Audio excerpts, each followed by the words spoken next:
12वां देखिए, निम्नलिखित फलन के सांतत्तिक पर विचार करिए।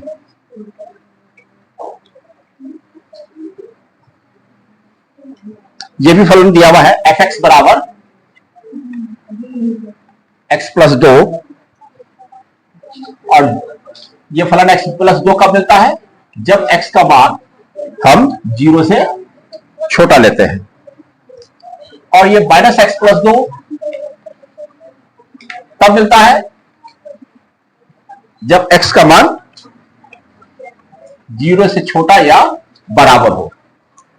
उस स्थिति में इसके सांतत्य पर हम लोग विचार फरमाते हैं।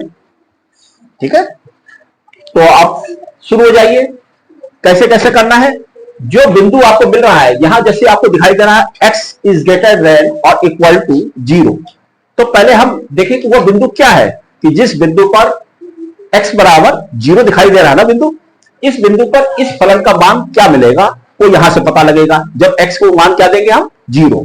जब यहां 0 देंगे तो वो देखना पड़ेगा कि आपके लिए यही फलन उचित बैठेगा कि ये उचित बैठेगा। इस पर पहले तय कर लीजिए। तो हम पहले रखने जा रहे हैं x बराबर 0। x बराबर 0 पर फलन का मान, फलन का मान का मतलब हो गया f ऑफ 0। जब यहां x को 0 देंगे तो कितना हो जाएगा आपका? यही मिलेगा आपका, -0 प्लस 2 रखकर कितना हो जाएगा? 2। यही तो बैठेगा। तो यानी ये आपका फलन का मान आ गया, कितना आ गया? f ऑफ 0 यानी 2 हो गया। ठीक है, ये तो हो गया समीकरण नंबर 1 डाल दो। अब समीकरण नंबर 2 लेने के लिए इसी x बराबर 0 बिंदु के बाईं ओर और दाईं ओर दोनों तरफ का आप रख करके देखिए कि इसकी जो है सीमा कितनी बन रही है।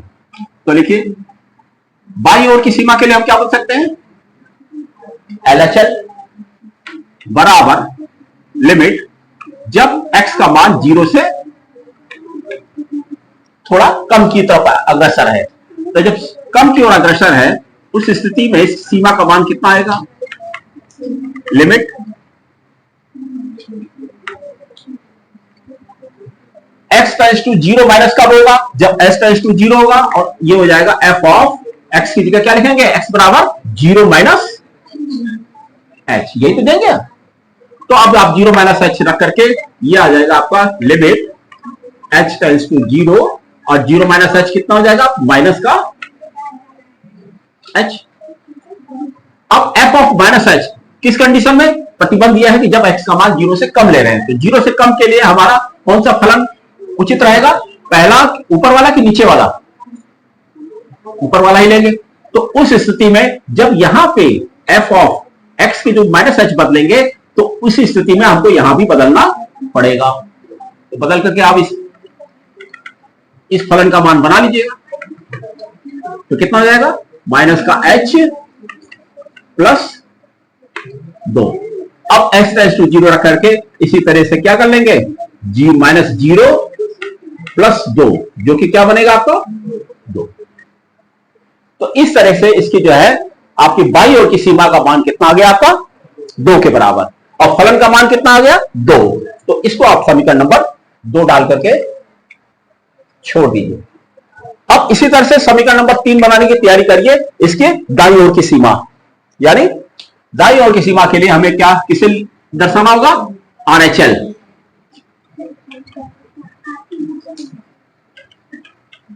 तो दाईं ओर के लिए हमें क्या करना पड़ेगा? 0 से थोड़ा सा अधिक लेना पड़ेगा। तो 0 प्लस,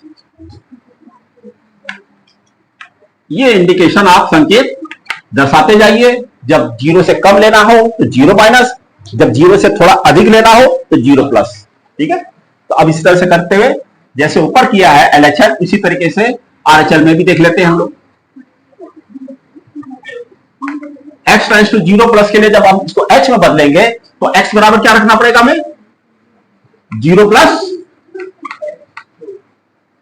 h, 0 प्लस h।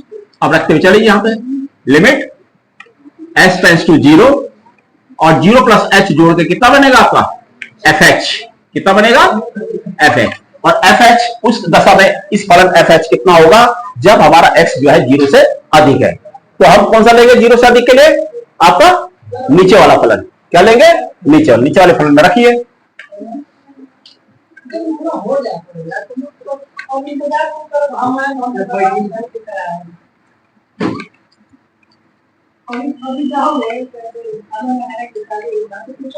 अब यहां पे h की जगह 0।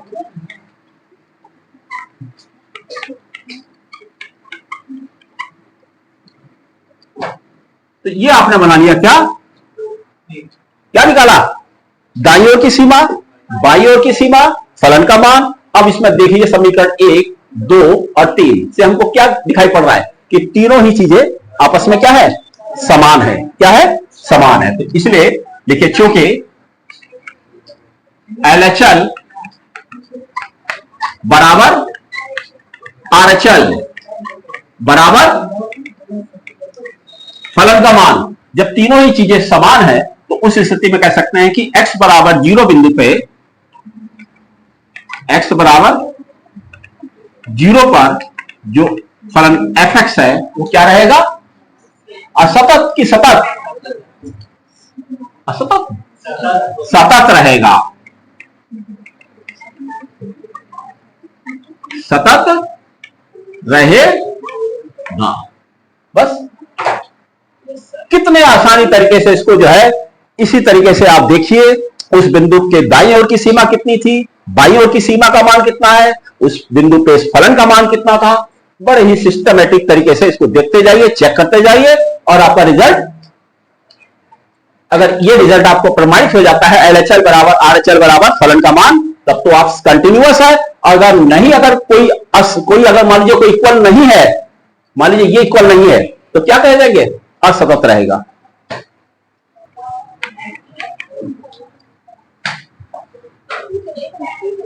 x ये कब मिलता है?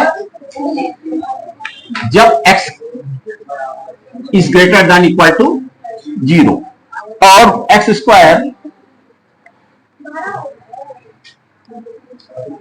fx बराबर क्या है? x स्क्वायर कब होता है? जब x is less than equal to 0। तो आपको यहां पर भी इसके सांतत्य पर विचार करिए। तो चलिए इसके सांतत्य पर विचार कर लेते हैं हम लोग। तो अब देखिए इजिकल टू का साइन कहां पे है? यहां पे है ना। तो यानी x बराबर 0 बिंदु से यहीं से शुरू करते हैं। x बराबर 0 बिंदु पे फलन कितना है इसके, फिर x बराबर 0 के बाईं ओर की सीमा, दाईं ओर की सीमा, इस तरीके से बारी बारी से इसको भी चेक करके देख लेते हैं। तो चलिए, हाँ यस, जो बराबर है उसी को ध्यान दीजिए। x बराबर 0 कहां पे मिल रहा है? यहां है कि यहां है? यहां मिल रहा तो यहां देखो, यहां है तो यहां पे देखना पड़ेगा। ठीक है, कहीं भी देख सकते हो, यहां भी देख सकते हो, यहां भी देख सकते हो, लेकिन वहां पे इंडिकेशन दिया रहेगा कि ग्रेटर देन इसके है कि इक्वल टू इसके है, दोनों में देख लीजिए। लेकिन यहां पे आपको सीधा क्लियर है कि यहां पे x इज ग्रेटर देन और इक्वल टू 0 पर ये फलन मिलेगा, क्या? f ऑफ x बराबर x। इसकी ही पता देखना पड़ेगा।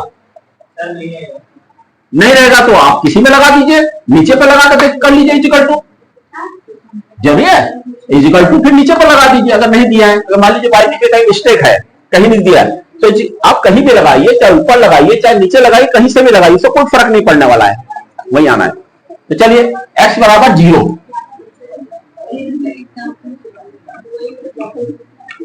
0 पर f ऑफ 0 जो कि क्या हो जाएगा आपका 0। इसका LHL भी देख लीजिए कितना हो गया। Limit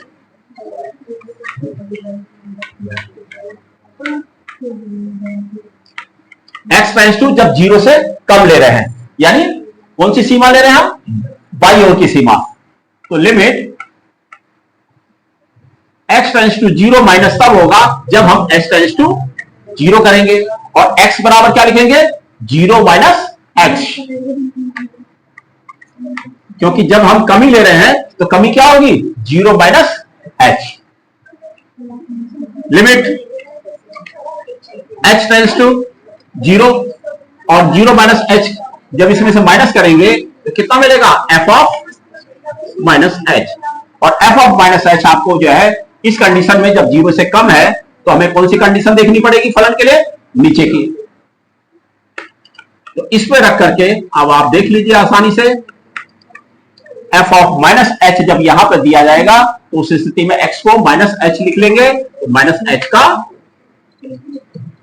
square.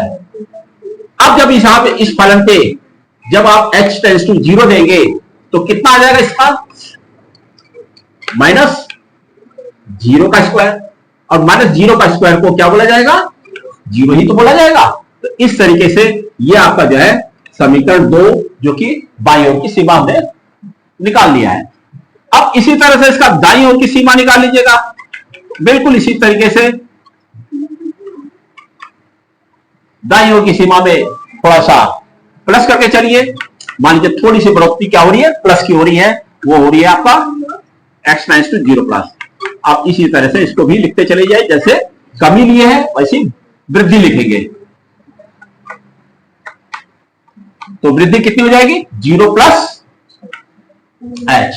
कितनी हो जाएगी वृद्धि, 0 प्लस h। तो 0 प्लस h के लिए अब यहां पे इसी तरह से बनाते जाइए, h टेंस टू 0 और 0 प्लस h मिलकर क्या हो गया, fh। और fh उस कंडीशन में देखिए जब 0 की वृद्धि हो रही है, तो 0 की बढ़ती के लिए हम क्या कौन सा फलन देखना पड़ेगा, सब ऊपर वाला।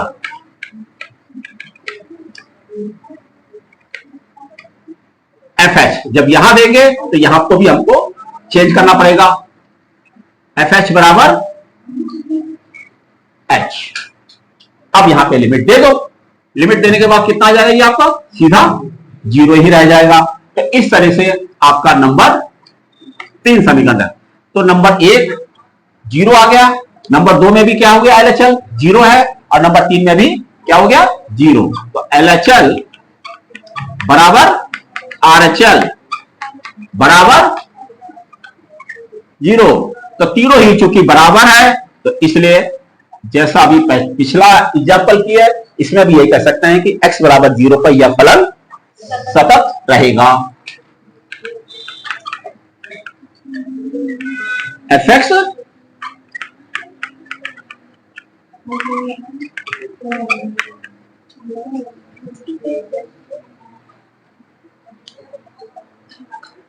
कोई फलन fx बराबर महत्तम पूर्णांक का फलन है। fx बराबर क्या है, जो इसको बड़े ब्रैकेट से लिखा गया है x वाली संख्या को, यह क्या दर्शाता है, महत्तम पूर्णांक की संख्या को। किसको दर्शाता है कि कोई भी संख्या है वो महत्तम पूर्णांक को प्रकट करता है, जो हमने बड़े ब्रैकेट के साथ बंद करके कर दिया है। तो यहां कोई भी संख्या होगी तो वो महत्तम पूर्णांक संख्या के द्वारा ही इसको लिखना है। तो यह है कि महत्तम पूर्णांक के फलन fx बराबर मॉड x बोलिए, जो भी x बोलिए, परिभाषित महत्तम पूर्णांक के फलन के अंश तत्व के समस्त बिंदुओं को ज्ञात करना है। इस बिंदु पर यह असत होता है, जहां ये जो आपका x है ये महत्तम पूर्णांक को प्रकट करता है, और वो महत्तम पूर्णांक वाली संख्या किसके बराबर होनी चाहिए, x से कम या उसके बराबर होनी चाहिए। तो बड़ा अच्छा सवाल है, इस पर थोड़ा सा हमको गौर फरमाना है, ठीक है। तो मान लीजिए महत्तम पूर्णांक संख्या जानते हो कि नहीं, पहले बताइए। धनात्मक पूर्णांक और ऋणात्मक पूर्णांक, जैसे -1 0 +1 +2 +3, ऐसी -1 -2 -3, चाहे 0 से प्लस की तरफ बढ़िए चाहे 0 से माइनस की तरफ घटिए। तो वो आपको मेरे कहने का मतलब है कि ये क्या है धनात्मक पूर्णांक और ऋणात्मक पूर्णांक, ठीक है ना। और 0 भी एक पूर्णांक संख्या होती है, पूर्ण संख्या बोली जाती है इसको, ठीक है। अब रहा वास्तविक संख्या। वास्तविक संख्या जानते हो, वास्तविक संख्या भी तो यही होती है, -1 -2 -3, यही होती है ना। लेकिन वहां पे वास्तविक संख्या में ध्यान रखिएगा, जो +1 या +2 +3 बोल रहे हैं, ये वास्तविक संख्या ये भी तो हो सकता है 1.2, नहीं हो सकता। 1.4, 0.6, 0.8, ये दशमलव वाली संख्या नहीं होती, ये भी तो होती है वास्तविक संख्या। 0.6, 0.8 ऐसे होते हैं कि नहीं होते? ऐसी भी संख्याएं देखते होंगे, अक्सर मिलती है। तो अब उसी पे चलना है कि ये जो है महत्तम पूर्णांक के फलन को जब प्रकट कर रहा है तो वो किन बिंदुओं पे ये असतत हो रहा है। तो पहले इसके वास्तविक संख्या का कोई बिंदु मान लेते हैं। पहले हम वास्तविक से शुरू करते हैं। तो माना वास्तविक संख्या का कोई बिंदु मान लीजिए क्या है, ए है। माना वास्तविक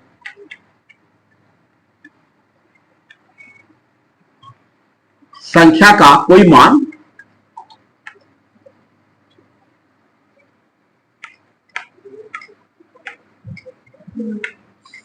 ए है, कोई मान क्या है, ए ले लिया। तो इसी पे हम क्या निकाल लेते हैं, इसके जो ए है ये पूर्णांक नहीं है, जो कि क्या है, ए पूर्णांक संख्या हम नहीं बोल रहे हैं। क्या है, ये पूर्णांक संख्या नहीं है, जो कि पूर्णांक नहीं है। इस पे हम थोड़ा विचार करते हैं कि जब ये पूर्णांक नहीं कहा जा रहा है, केवल वास्तविक ही बोला जा रहा है, तो इस पे हम देखते हैं कि इसकी सीमा क्या क्या होती है। ठीक है, तो आप पहले सबसे पहले x बराबर a बिंदु पे महत्तम पूर्णांक संख्या क्या हो जाएगी, a ही लिखा जाएगा। क्या लिखा जाएगा, a ही कहा जाएगा ना। तो ये हो गया आपका समीकरण नंबर। अब इसी तरह से इसका LHL भी यही होगा आपका, x tends to a plus a minus fx। तो क्या हो जाएगा, लिमिट s टेंड्स टू 0 और x बराबर क्या हो जाएगा, a माइनस h। तो यहां पे भी क्या हो जाएगा आपका, लिमिट। अब जब f of a minus h यहां पर देंगे तो उस स्थिति में क्या हो जाएगा, पूर्णांक संख्या a माइनस h। अब इसमें रख के देखिए कितना हो जाएगा आपका, a माइनस 0, जो कि क्या हो जाएगा, महत्तम पूर्णांक संख्या अगर a है तो क्या कह रहेगा, a ही रहेगा। यहां भी हो गया समीकरण नंबर 2। अब समीकरण नंबर 3 पर भी इसी तरह से चलिए। RHL a plus fx limit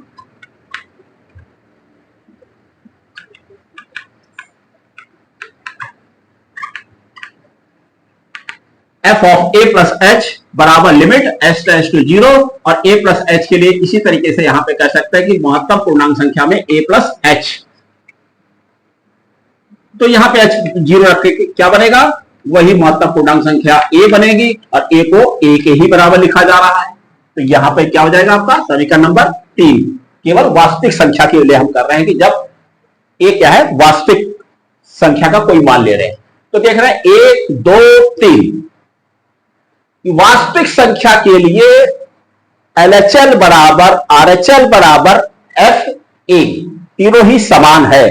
तो इसका मतलब है कि वास्तविक संख्या के मान के लिए यह फलन fx क्या रहेगा, सतत रहेगा। और जो कि वास्तविक संख्या पूर्णांक नहीं रहना चाहिए, उस दशा में यह तीनों ही, जब तीनों ही समीकरण समान देख रहे हैं तो यह बिंदु क्या होगा, आपका सतत रहेगा वास्तविक संख्या के प्रत्येक मान के लिए, वास्तविक संख्या के प्रत्येक मान के लिए। तो आप लिख लीजिए, चूंकि LHL बराबर RHL है, स्याही सूख गई है, LHL बराबर RHL है, अतः LHL बराबर RHL है बराबर FA है।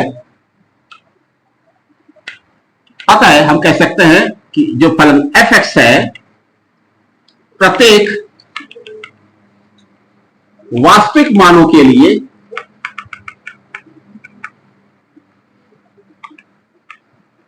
वास्तविक मानों के लिए यह फलन क्या रहेगा? सतत रहेगा। क्या रहेगा? सतत है, जो कि यह वास्तविक संख्या पूर्णांक नहीं होना चाहिए, जो कि पूर्णांक नहीं है। इसको केवल वास्तविक संख्या के ही नाम से जाना जा रहा है, जो कि पूर्णांक नहीं। तो ये आपका जो है पहली स्थिति हमने बनाया है जब ये वास्तविक संख्या है। ये हमने बोला केस नंबर 1। अब केस नंबर 2 चलना है, जब वास्तविक संख्या ना मान करके पूर्णांक संख्या मानिए। क्या मानिए? पूर्णांक संख्या। अब हम इसी तरीके से केस नंबर 2 बनाते हैं, जब वास्तविक संख्या को ना मान के। देखो क्या है, तुम कह रहा है कि पूर्णांक के लिए, ये नहीं दिया हुआ इसमें, पढ़ो ना जरा, कि f(x) बराबर ये जो आपका क्या है, महत्तम पूर्णांक वाली जो फलन है, इस फलन के आसांतत्य के समस्त बिंदुओं को ज्ञात करिए जहां पे ये मॉड x है उस महत्तम पूर्णांक संख्या को प्रकट कर रहा है, और वो प्रकट करने वाली संख्या जब x से कम हो या उसके बराबर हो। अब हम असली पॉइंट पर आ रहे हैं। जो हमने पॉइंट जो हमने वास्तविक संख्या के लिए भी सतत हो गया है, अब हम पूर्णांक संख्या के लिए भी देखें कि सतत है या नहीं। अब असली काम यहां पे पता होगा, असली आपको पता लगेगा यहां पे। तो चलिए पूर्णांक संख्या के लिए हम चलते हैं कि माना जैसे वास्तविक संख्या का कोई मान a है, अब हमने पूर्णांक संख्या को ही a मान लिया। किसको मान लिया? पूर्णांक संख्या ही हमारा a है। तो चलिए केस नंबर, माना वास्तविक संख्या का कोई पूर्णांक क्या है? a।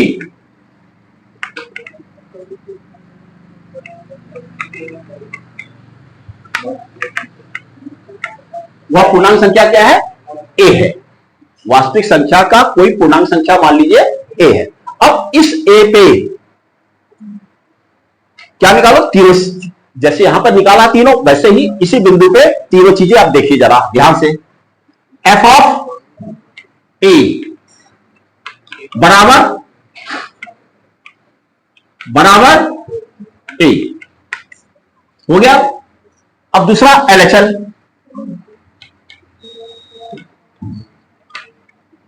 LHL के लिए limit x tends to a minus. अब ध्यान से देना, देखना f of a minus,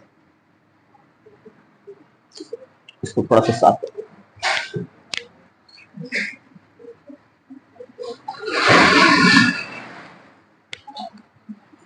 f of x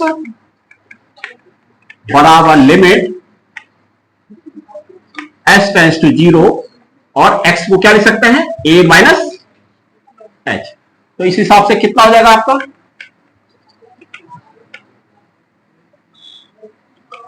जब इसमें 0 रखो तो कितना हो जाएगा आपका? f ऑफ a कितना हो जाएगा आपका? f of a minus h बराबर limit s tends to 0 a minus h। अब जब h को 0 देंगे तो कितना होगा आपका? a माइनस 0 बराबर क्या हो जाएगा आपका? मतलब कहने का मतलब है कि जब कोई पूर्णांक संख्या a से कम की ओर है, उस समय महत्तम पूर्णांक का मान किसके बराबर है? वो आपको दिया ना, किसके बराबर है? इसमें दिया नहीं है, ये देखो दिखा रही है। जब कम है, जो x से कम या उसके बराबर है, जो x से कम या उसके बराबर है, तो इसका मतलब इससे आपको उसमें महत्तम पूर्णांक संख्या किसके बराबर हो जाएगी? a minus 1। वो महत्तम पूर्णांक संख्या उस संख्या से एक कम हो जाएगी, क्योंकि कम लिखा हुआ है ना, उस स्थिति में इससे कम या उसके बराबर रहेगा। अब इसमें आरएचएल भी देख लीजिए इसी तरह से। इसका आरएचएल कितना हो जाएगा? जब 1 से अधिक है।